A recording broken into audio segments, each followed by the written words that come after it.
तो दोस्तों आसिरगढ़ किला घूमते घूमते हमें अब शिव भगवान का बहुत प्राचीन मंदिर मिला है। जी हाँ, इस मंदिर के बारे में हमने कई सारे टीवी सीरियल भी देखे, कई सारे वीडियो सोशल मीडिया पर देखे, तो वो मंदिर अब हमें मिल चुका है। इस मंदिर के बारे में ऐसा कहा जाता है कि जो द्रोणाचार्य के बेटे थे अश्वत्थामा, वो यहीं पर, जो कृष्ण भगवान ने उन्हें श्राप दिया था, श्राप के चलते इन्हीं जंगलों में वो अश्वत्थामा घूमते हैं और घूमते हुए शिव भगवान की विशेष समय पर, यानी कि जब कुछ त्यौहार आते हैं, विशेष जो डेट रहती है उस पर पूजा अर्चना करने आते हैं। वैसे इस बात के अभी तक कोई तथ्य नहीं है, लेकिन जानकार लोग कहते हैं कि वो अभी भी इन्हीं जंगलों में भटक रहे हैं। आपको ये जंगल बता देता हूँ मैं, ये कुछ इस तरह के जंगल है। ऊपर है, ये खाई में मंदिर है, तो ये दरअसल आपको बहुत प्राचीन मंदिर है और शिव भगवान का मंदिर है। और देखिए यहाँ पर कुछ डिटेल भी लिखी हुई है। यहाँ महादेव का मंदिर है। यहाँ शिव मंदिर अत्यंत प्राचीन माना जाता है। कहते हैं कि महाभारत में वर्णित गुरु द्रोण के पुत्र अश्वत्थामा यहाँ पूजा करने प्रतिदिन सुबह आते हैं। वर्तमान में मंदिर का निर्माण 18वीं सदी मराठा काल हुआ। इस मंदिर के एक गर्भगृह था, एक मंडप है और बावड़ी भी है। और ये बावड़ी है, बावड़ी यानी कि कुआं है। ये मैं आपको कुआं दिखा सकता हूँ, ये है ना। तो इसी मंदिर में जो है वो अश्वत्थामा जो है शिव भगवान की पूजा अर्चना करने आते हैं, ऐसा कहते हैं। वैसे कोई साक्ष्य नहीं है ना, कोई डिटेल नहीं है इसके बारे में, लेकिन यही वो शिव मंदिर है। और आपको मैं आजू बाजू से दिखा देता हूँ। एक्चुअली ये कुछ इस तरह से इसका गेट है, बावड़ी में जाने का भी रास्ता है और ये नीचे गेट है। यहीं पर जो है अश्वत्थामा आते हैं, ऐसा कहते हैं, इसी मंदिर में आते हैं, है ना। ये मंदिर आप देख लीजिए, क्योंकि अश्वत्थामा को कृष्ण भगवान ने श्राप दिया था। वो श्राप जो है वो कहा था कि आप जंगलों में ऐसे दिन काटोगे, भागते फिरोगे इधर उधर। तो वो इन्हीं जंगलों में, जो आपको जंगल दिख रहा है, ये आजू बाजू बहुत जंगल है, इन्हीं जंगलों में जो है अश्वत्थामा घूम रहे हैं। और विशेष समय पर वो शिव भक्त माने जाते थे, तो यहाँ पर शिव की वो आराधना करने आते हैं। तो नीचे जाया जा सकता है। चलिए अब आपको नीचे लेके जाता हूँ मैं कि आखिरकार वो मंदिर कैसा है। ये बावड़ी भी है साइड में, ये यहाँ पर थोड़ा सा डैमेज हो रहा है, लेकिन ठीक है। ये बावड़ी के अंदर का नज़ारा है। ये कुछ नहीं, तो यही है वो शिव भगवान का मंदिर।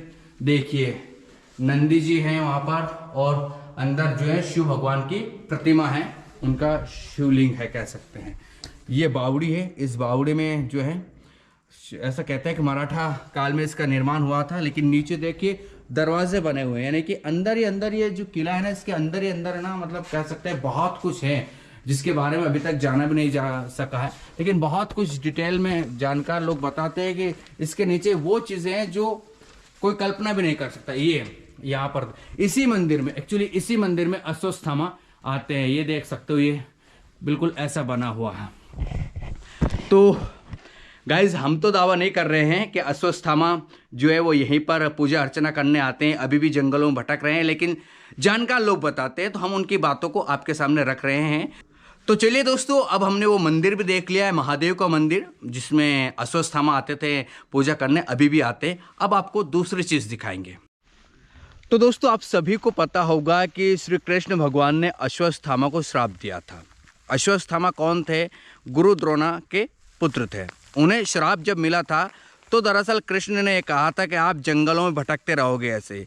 तो आज हम उसी जंगल में आप पहुँचे जहाँ पर अश्वत्थामा आज भी भटक रहे हैं। ये कहते हैं, आप गूगल करोगे तो बहुत सारी जानकारी मिल जाएगी।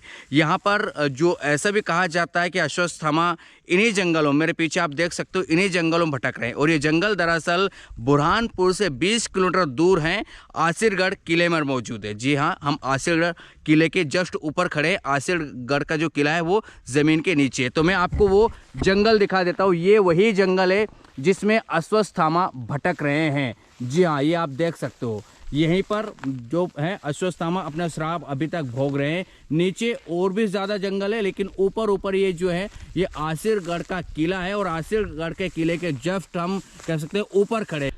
तो दोस्तों हमें वो आसिरगढ़ किले पर तालाब मिल चुका है जिसमें अश्वत्थामा स्नान करने आते हैं। स्नान करने के बाद दरअसल वो शिव भगवान की पूजा अर्चना करने जाते हैं, मंदिर पर जाते हैं, उनकी पूजा अर्चना करते हैं। पास में मंदिर बना हुआ है, मैंने आपको बताया। तो अब मेरे पीछे आप देख सकते हो, ये वही तालाब है जिसमें अभी भी पानी है। ये देखिए, आपको मैं बता देता हूँ, ये सामने दिख रहा है आपको, ये बिल्कुल तालाब बना हुआ है और इस तालाब में अभी भी पानी है। और इस तालाब की ये खासियत बताई जाती है कि दरअसल ये गर्मियों के दिन में भी नहीं सूखता है, यानी कि इसका पानी जो है गर्मियों में भी बराबर बना रहता है। तो ये अपने आप में खासियत है। ये पानी और कहीं नहीं, इसी पहाड़ों से रीस रीस कर इसमें आ रहा है, यानी कि बारिश का पानी तो है ही, लेकिन जो अब इसमें मौजूद है ये इन पहाड़ियों से रीस रीस कर पानी आ रहा है। और इसी जो तालाब है इसमें अस्वस्थामा नहाते हैं, ऐसा गांव वाले दावा करते हैं, ऐसे गूगल पर जानकारी मौजूद है, ऐसे कई सारे न्यूज़ चैनलों ने बताई है। तो मैं आपको वो तालाब दिखा देता हूँ, यही वो तालाब है। आप एक बार और देखिए, ये मैं कोशिश करूँगा और नीचे जाकर उस तालाब को बताने की। चलिए, वैसे झाड़ियाँ हैं नीचे, लेकिन फिर भी कोशिश करते हैं नीचे चलने की। ओ माय गॉड, गिरा। ओह ओह ओह, ये वो तालाब देखिए, अब आपको शायद नज़र आया जाएगा।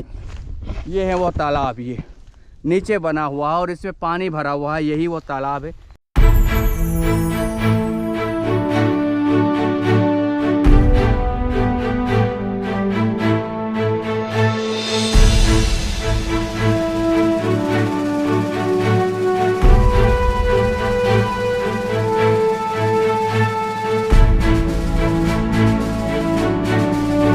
तो गाइस, मैंने आपको तालाब भी दिखा दिया जिसमें अस्वस्थामा स्नान करने आते हैं।